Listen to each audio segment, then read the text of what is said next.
A blessed day, brethren. This is Jovi Villanueva Binaya. You are listening to the Word for the Season series of the Jesus is Lord Church Worldwide podcast. Thank you for joining us as we meditate on God's timely message for us today.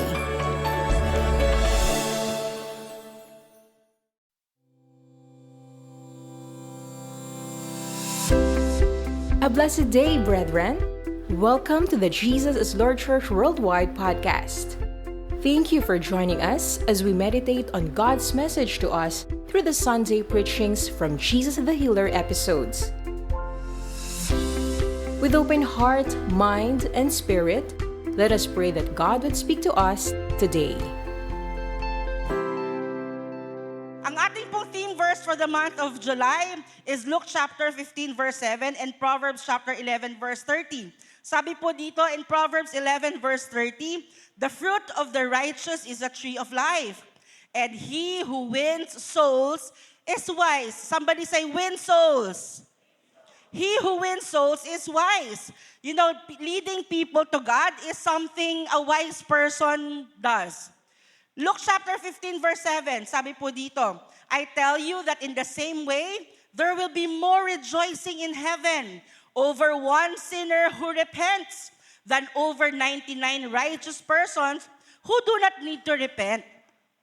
Ito pong passage na to ay galing sa preaching ni Jesus Christ about the parable of the lost sheep.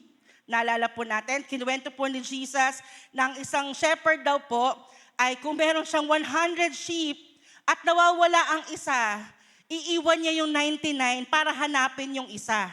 From this parable, we know that we have a God who does not only forgive our sins, but intentionally seeks those who are lost. Sa kwento po ng ito na parable of the lost sheep, ang sabi nun, yung shepherd, aalis siya, hahanapin niya, sino yung nangangailangan sa akin? At pag nakita niya, kukunin niya, bibit-bitin niya, ibabalik niya sa kanyang tupahan, at patatawarin. This is the very reason why Jesus came on earth. Tama po ba? To seek and save the lost. So as followers of Christ, we must do the same. Actually, we should be the same, just like Jesus. I believe that the soul winning is not just by doing or methods. It is by being. Somebody say being. And so don't get me wrong, hindi po ibig sabihin, hindi na dapat nagpipreach, hindi na dapat nag-share ng gospel, hindi na dapat gumagawa ng Great Commission ng Panginoon. Hindi po ganon. For Jesus Christ po kasi, soul winning is not something He does, it is who He is. Hindi po yun something na parang, I decided to do it today. Ang purpose ng buhay niya ay to soul win, to win souls, to snatch people from the lake of fire, to snatch people from eternal damnation in hell. That's the very being of Jesus Christ. The title of this message po is Soul Winning is Being the Embodiment of Jesus' Love to the Broken World. Pag sinabi po nating being means existence. Ito yung pinaka-existence natin. Ibig sabihin, ito yung pinaka-natural natin. Are you with me? Ibig sabihin din po ng being, the nature or essence of a person. Pag sinabi nating soul winning is a being, yun tayo. It's not something that we do, it is something who we are. Tatlong bagay lang po ang gusto ko pong i-share. Now, what did Jesus do during the time na nandito po siya sa lupa? First is seeing people with love. If you can open your Bibles with me in the book of Luke, chapter 19, verses 1 to 10, makikita po natin yung kwento ni Zacchaeus. In verse 1, Jesus entered Jericho and was passing through. A man was there by the name of Zacchaeus. He was a chief tax collector and was wealthy. That time po, ang tax collector kalaban ng mga kapwa nila Hudyo. Nagko-collect sila ng taxes sa mga tao para ibigay sa bansang nakakasakop sa kanila, ang Rome. And so sabi doon, he wanted to see who Jesus was. But because he was short, he could not see over the crowd. So he ran ahead and climbed a sycamore fig tree to see him, since Jesus was coming that way. In verse 5, when Jesus reached the spot, somebody say, reach the spot, He looked up. Somebody say, looked up. He looked up. Tiningnan po ni Jesus si Zacchaeus and said to him, Zacchaeus, come down immediately. I must stay at your house today. So he came down and at once and welcomed him gladly. In verse 7, all the people saw this and they began to mutter, he has gone to the guest of a sinner. But Zacchaeus stood up and said to the Lord, look, Lord, here and now I give half of my possessions to the poor. And if I have cheated anybody out of anything, I will pay back 4 times the amount. Jesus said to him, today salvation has come to this house, because this man too is a son of Abraham. For the Son of Man came to seek and save the lost. Ano nga pong kwento? Naglalakad si Jesus. Si Zacchaeus, gustong-gusto niyang makita si Jesus. Pero dahil ang dami-daming tao, pero dahil hindi makikita ni Zacchaeus, dahil maliit siya, umakyat siya sa puno. Dumaan si Jesus at huminto. Nagbigay ng panahon si Jesus Christ, huminto. And then he looked at Zacchaeus. Siguro kung ang pagtingin ni Jesus kay Zacchaeus that time ay may pandidire, may nakakasuklam na pagtingin, hindi siguro bababa si Zacchaeus para i-welcome si Jesus. Pero si Jesus, tiningnan niya si Zacchaeus, tapos sinabi niya, Zacchaeus, pupunta ako sa bahay mo. I will go to your house. At nung nakita ni Zacchaeus yung pagtingin ni Jesus Christ, agad-agad bumaba siya. Because Zacchaeus is hated by a lot of people, by everyone practically. Because ang mga tax collectors po noon, madalas, nanggagancho sila. Scam sila. Nagdadagdag sila ng mga tax na sinisingil para kumita sila. Kaya sabi po ng Bible, he is a wealthy man. And so, at that time, si Zacchaeus, naranasan niya siguro yung pagtingin ng hindi kagaya ng pagtingin ng maraming tao doon. Hindi kagaya ng pagtingin ng mga sumusunod kay Jesus at that time. Naranasan niyang matingnan ni Jesus na yung pagtingin ni Jesus mayroong kasamang pag-ibig, may kasamang pagmamahal. Ang tanong, ganun po ba natin tingnan ang mundo?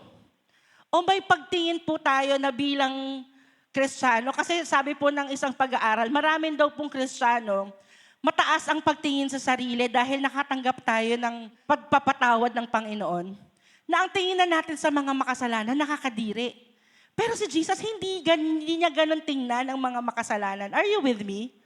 Si Jesus, hindi niya tiningnan ang mga makasalanan na nakakadiri, nakakasuklam. Huwag kang lalapit sa akin.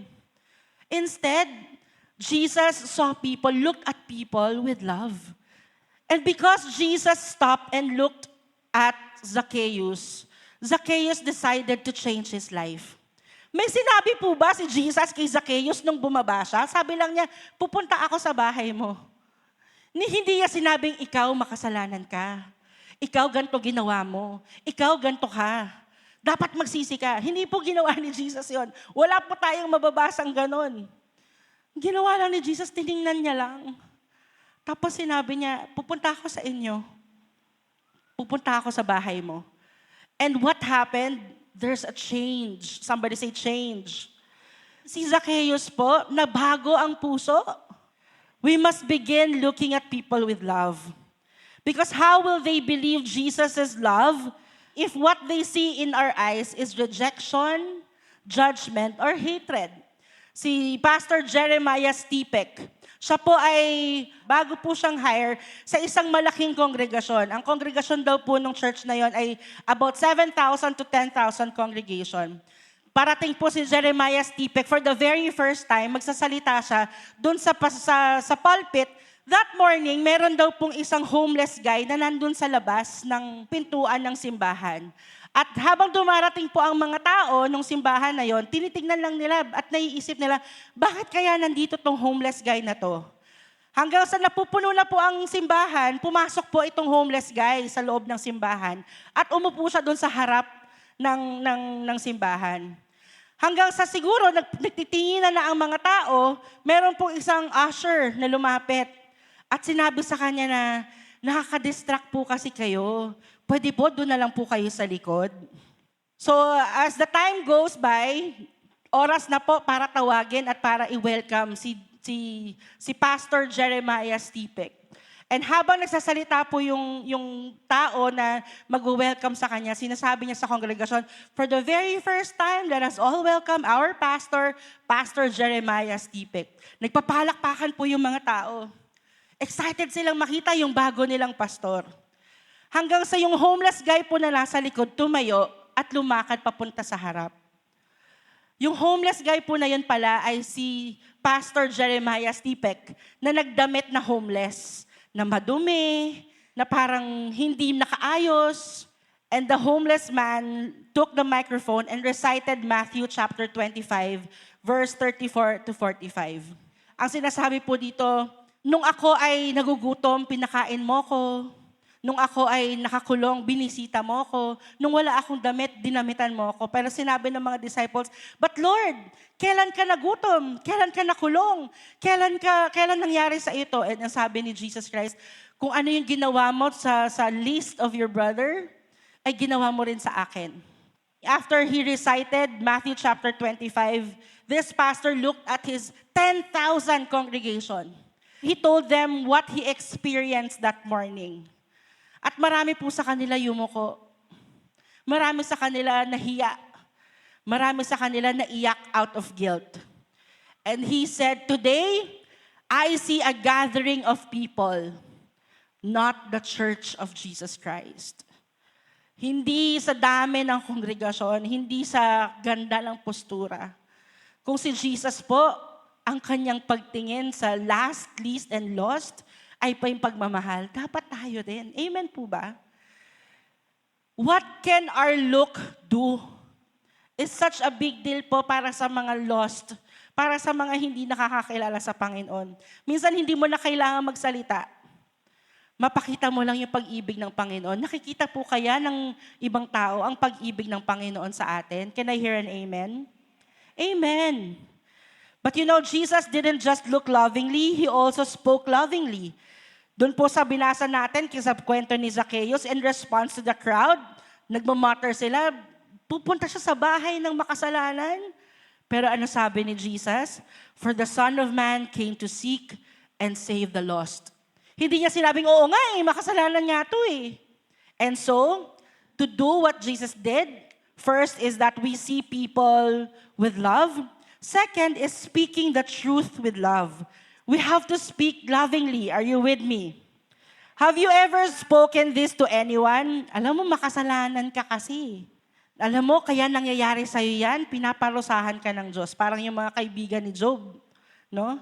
Dapat mag-repent ka na ngayon.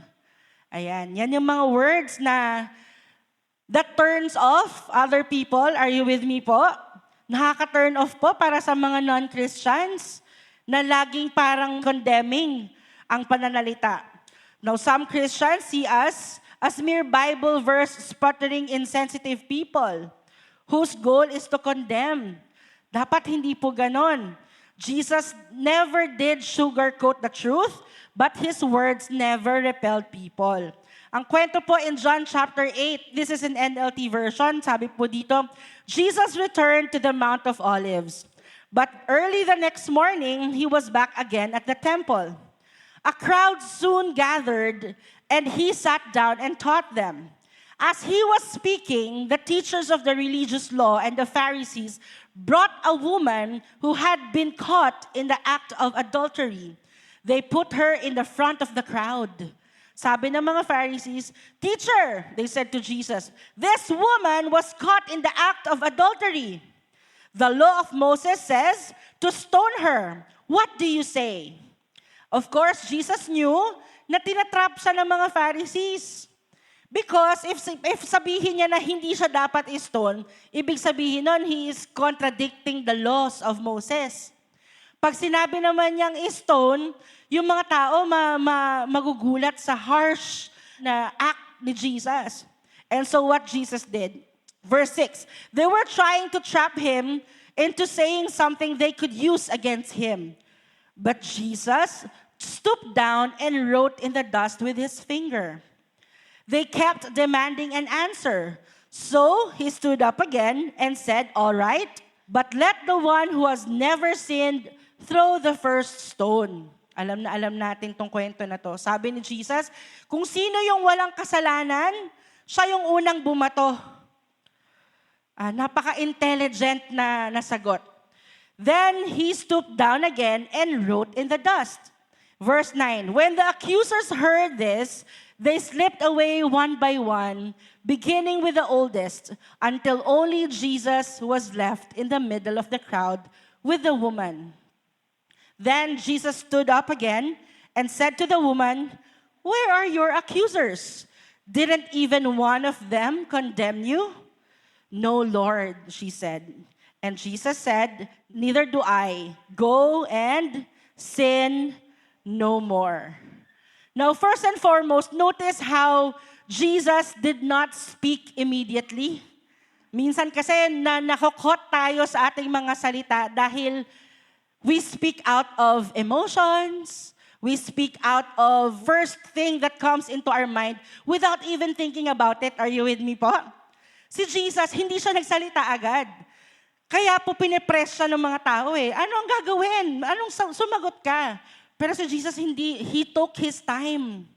Bago tayo mag-react, bago tayo magbigay ng opinion at pananaw, take your time. Don't speak immediately. And so Jesus was very careful with His words. And then He wrote something on the floor. And then sinabi niya, "All right, but let the one who has never sinned throw the first stone." In reality po, si Jesus lang ang may karapatan na batuhin itong woman na ito. Are you with me? Because siya yung walang kasalanan. Hindi po niya ginawa. Instead, ginamit niya ito para ipamukha sa lahat na makasalanan din naman kayo. Sinabi niya, sige, nag-agree pa rin siya sa batas ni Moses na tama, babatuhin kung sino ang nahuling nagkakasala ng adultery caught in the act. Tama ang batas ni Moses.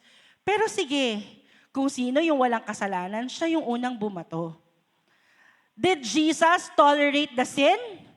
No, amen. Hindi po tinolerate ni Jesus. Hindi sinabi ni Jesus na, okay lang yan. Sige na, okay lang yan. No.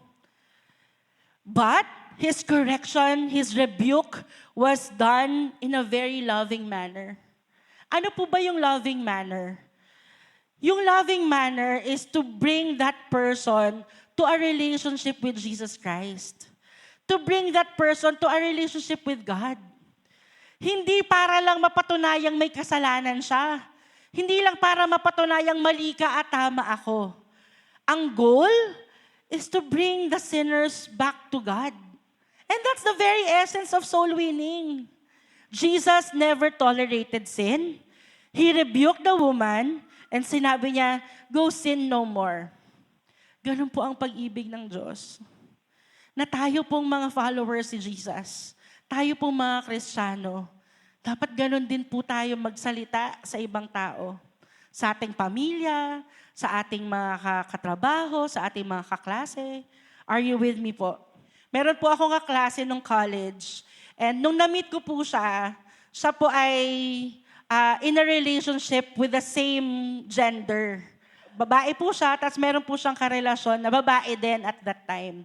Siyempre, alam ko naman na po ang Biblia, pero at that time, I didn't say anything. Wala po akong sinabi sa kanya.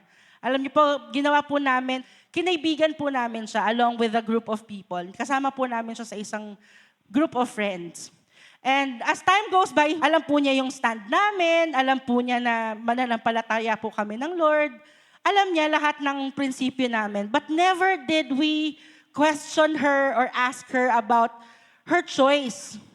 And alam niyo po, as time goes by, wala namang kaming pagkakataon na sinabi ko sa kanya na, sige, pray tayo, tanggapin mo si Jesus.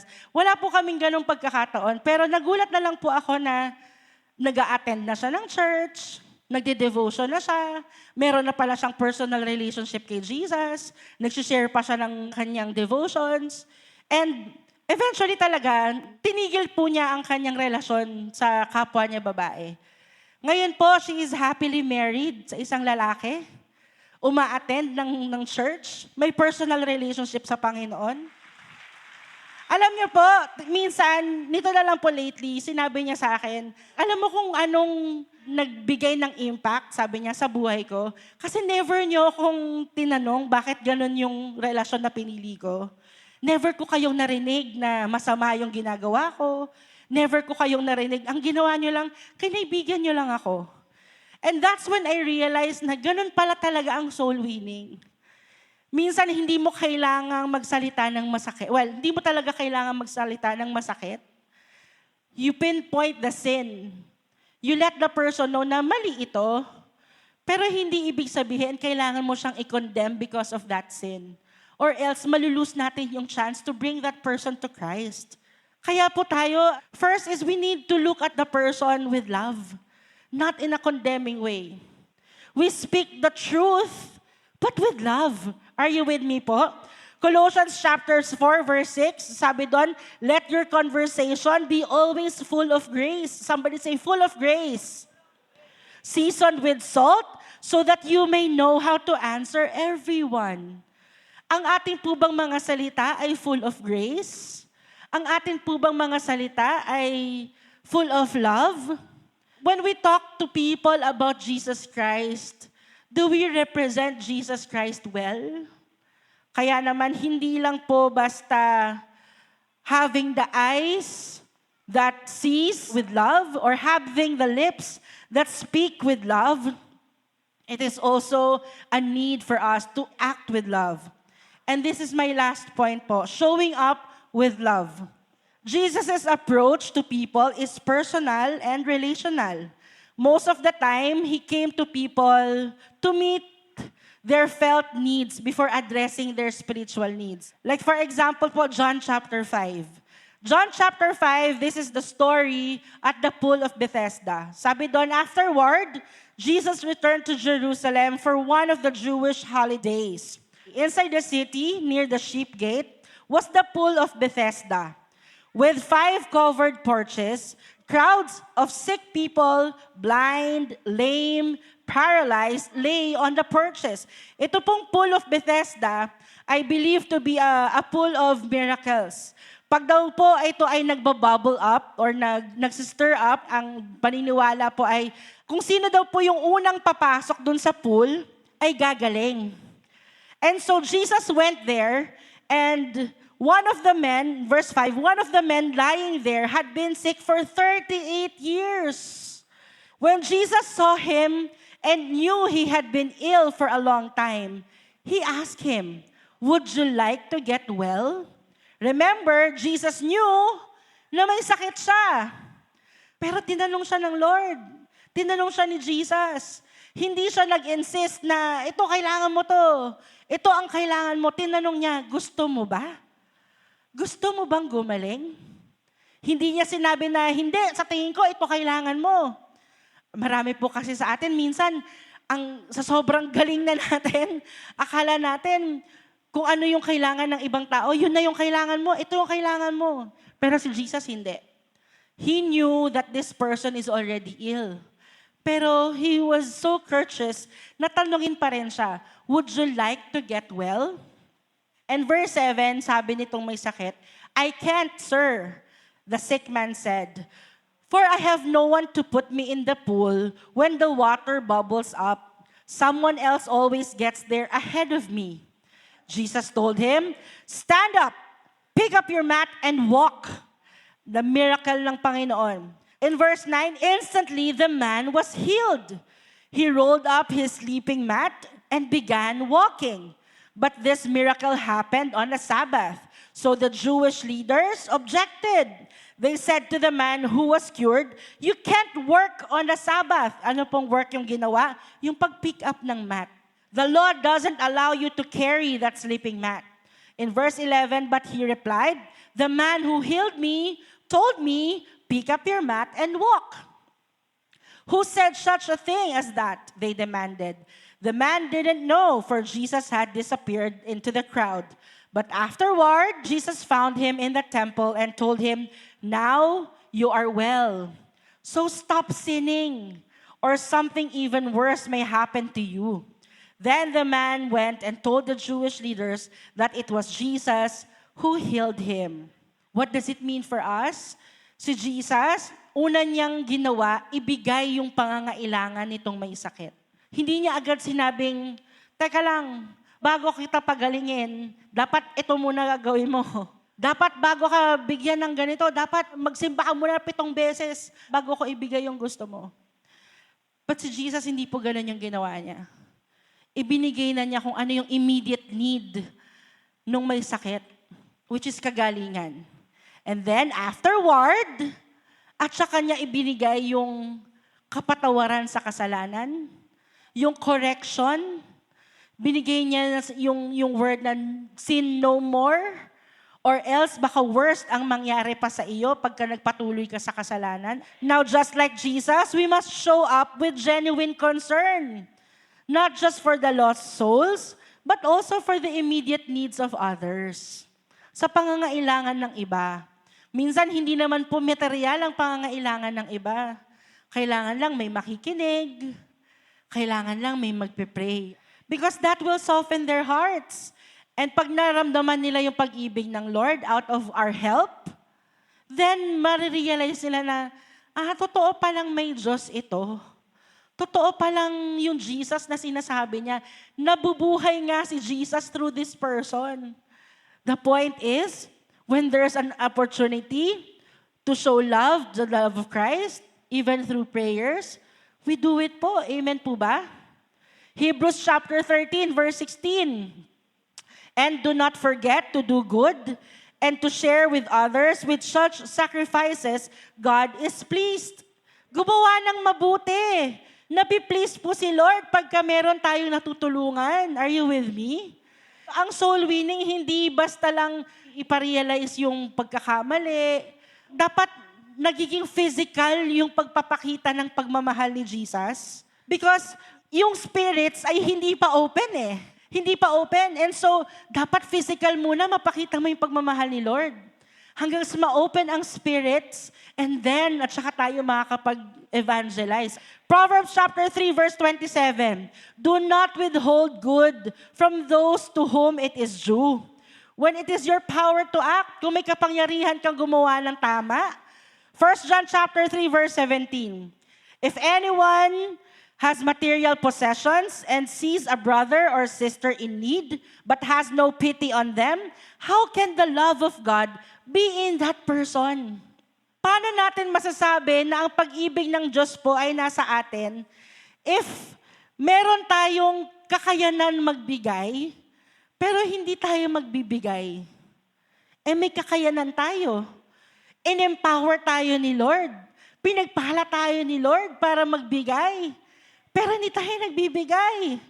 How can we say that the love of God is with us? Minsan sasabihin natin, ang hirap kasi mag-soul win. Ang hirap kasi mag-share ng gospel. Kasi baka mamaya, matanong ako, hindi ko alam ang sagot. Pero in reality, soul winning is being the way you look at people, the way you talk to people, the way you act around people. That's soul winning. Soul winning is not something just extravagant. O kailangan magtayo tayo ng stage, maggawa tayo mag-perform tayo ng mga kung ano-ano dito sa stage. Tapos saka tayo magpipreach ng gospel. That is good. But soul winning is not all that. Soul winning is being. Maging representative po tayo ng Panginoon sa mga last, sa mga least, at sa mga lost. Maging extension tayo ng mata ng Lord. Minsan hindi kailangan magsalita. Makinig lang. Makakita lang ng someone na makikinig. Minsan hindi kailangan ng extravagant na ibibigay. Naalala ko po yung kwento ni Pastor Joey, no? Yung minsan daw po, merong isang mayaman, bumili siya ng 2 bucket ng KFC. Yung KFC na yon, dadali niya sa bahay nila. Habang nagdadrive po itong lalaki na ito, nakita po niya yung isang grupo ng magkakapatid sa kalsada. Kinonvict po siya ng Lord na ibigay yung KFC buckets na yon. So bumaba siya ng kotse, tapos dinala niya yung KFC bucket at binigay niya doon sa mga bata. Yung mga bata daw tuwang-tuwa. And then sabi ng isang bata, "Sir, si Jesus ka ba?" Sabi kasi ng mama ko, si Jesus daw nagbibigay sa mga tao. Si Jesus ka ba? Do we speak and see Jesus with our words, with our kindness? I pray po na our life will reflect Jesus and point people to Him. Sabi po ni Oswald Chamber, sabi po doon, one life totally devoted to God is of more value to Him than 100 lives which have been simply awakened by His Spirit. One life, isang buhay, na mag-repent at i-devote ang buhay sa Panginoon is of more value to God. More than half a year na tayo nagse-celebrate ng revival. But in reality po, what is revival without using that revival to reach out for the lost? Para saan na tayo ay empowered? Para saan na nakakaranas tayo ng healing? Para saan na nararanasan natin yung presensya ng Panginoon in a very mighty way kung hindi natin magagamit para i-reach ang mga lost? May purpose ang revival. Amen po ba? May purpose ang revival. May purpose bakit nagpaparanas ang Lord ng kanyang Spirit. Hindi lang basta masatisfy ang ating mga longings for His presence. It is to soul win. Soul winning is being. Ang tanong po, pleasing po kaya sa Panginoon ang ating buhay? Ang pamilya po kaya natin na pagpapala ng buhay natin? Ang asawa po kaya natin na pagpapala sa buhay natin? Ang mga anak po kaya natin na pagpapala sa buhay natin? Hindi sila natitisod. Hindi nila naiisip na parang ayoko nang mag-church dahil sa nanay ko. Ayoko na yatang mag-church dahil sa tatay ko. Or vice versa sa mga kabataan. Ang tanong, napiplease po kaya natin ng Lord? Na as we please Him, nadi-display po ba natin ang pag-ibig ng Lord sa mga least and last and lost? Today, I pray na i-ask natin ng Panginoon, Lord, I pray, ma-please ka po sa buhay ko. And as you are pleased, Lord, please use me to bring people to you, to point people to you. May our eyes, may our lips, may our actions, and our whole being point people to you, Lord Jesus. Lord, sa panahon na hindi po pleasing ang aming buhay sa iyo, in spite of submitting ourselves to you, Lord, there are times that we are still unfaithful. There are times, Lord, that we don't represent you well. Lord, we ask for your forgiveness. Lord, forgive us if the people of the world see us as judgmentals and hypocriticals. Lord, patawarin niyo po kami na misrepresent po namin kayo. Lord, we pray that today we claim your presence, Lord, to change us. Lord, every time we read your word, Lord, change our hearts, change our minds, change our spirits, change our whole being, Lord. God, let every words, let every look in our eyes, let every act, Lord, of our hands, use our lives, Lord, to point the world to you, to your love, to your greatness. Lord, we also pray, Father, for salvation in the family of your people. We pray in the mighty name of Jesus that it will never be too late for their families, for our families, Lord, in Jesus' name. Let salvation come into their homes, in Jesus' name. To anyone who is listening today, that you are hurt by a church or a person inside the church, I'm speaking to you today on behalf of that church, of that Christian who hurt you. Let me ask for your forgiveness. Please forgive whoever that person that hurt you inside the church. That person does not represent Jesus, the entirety of Jesus. Jesus loves you. Jesus wants you. Jesus died at the cross for you.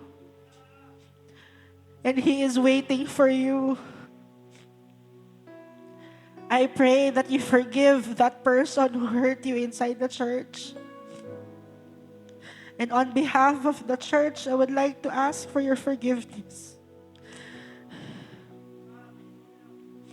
Don't let that hurt take you away from Jesus. Don't let that hurt take you away from Jesus. Lord Jesus, we pray that you touch that person right now. Let there be forgiveness. Lord, embrace that person, Lord. Embrace them, Lord, in Jesus' name. And let your power be revealed unto them. Let salvation come unto them. Let love come unto them. In the mighty name of Jesus. Thank you for your healings. Thank you for your deliverance. Thank you for your salvation. Thank you for your miracles. Thank you, Jesus. Oh, we honor you. We love you. We praise you. To you alone all the glory, honor, praises, and thanksgiving. In Jesus' name, this is our prayer. And everybody agree and say, Amen. Thank you for listening to the Jesus is Lord Church Worldwide podcast. Please subscribe to this podcast so you won't miss a single episode. To know more about the Jael Ministry, please visit jailworldwide.org. Until next time, God greatly bless you.